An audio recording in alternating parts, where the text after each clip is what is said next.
Samajwadi party कुछ भी करके अपने पाप को कभी धुल नहीं पाएगी। साथियों, आज हम भारत की राजनीति में एक और बड़ा बदलाव देख रहे हैं। आज पूरे देश में एक भी राज्य ऐसा नहीं है जहां कम्युनिस्ट पार्टी की सरकार हो।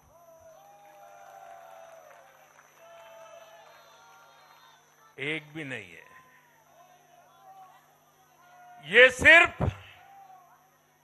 सिर्फ सियासत का बदलाव नहीं है, ये सोच का बदलाव है। ये बताता है कि विकसित होता हुआ भारत किस दिशा में आगे बढ़ना चाहता है। आज का भारत अवसर चाहता है, विकास चाहता है, विश्वास चाहता है। आज का भारत प्रगति चाहता है, स्थिरता चाहता है।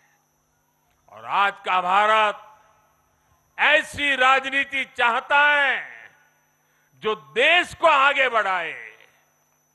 लेकिन साथियों, दुर्भाग्य से आज की कांग्रेस बिल्कुल विपरीत दिशा में चल पड़ी है।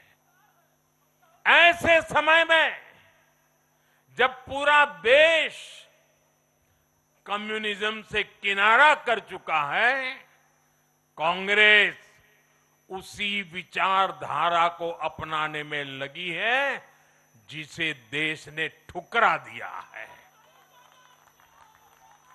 जो माओवाद जंगलों में समाप्त हो रहा है, वो अब कांग्रेस में अपनी जड़ें मजबूत कर चुका है।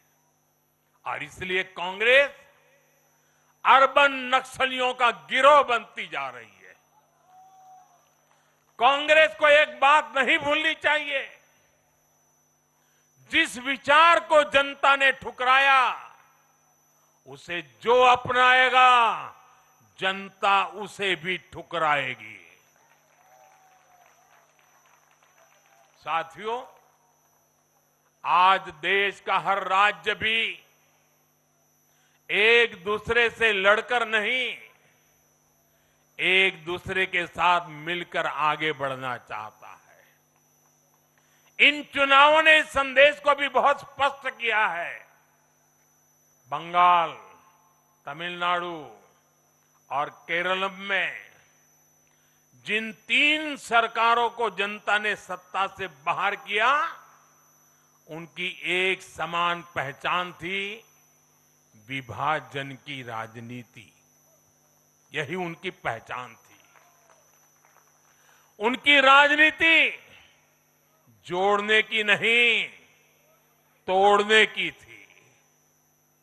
कभी भाषा के नाम पर विवाद खड़ा किया गया, कभी खाने पीने की आदतों को लेकर समाज को बांटने की कोशिश हुई, और कभी अपने ही देश के लोगों को बाहरी तक कहा गया।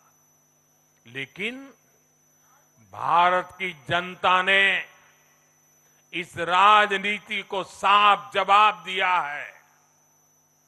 देश ने बता दिया है कि उसे विवाद नहीं, विकास चाहिए, विभाजन नहीं, विश्वास चाहिए।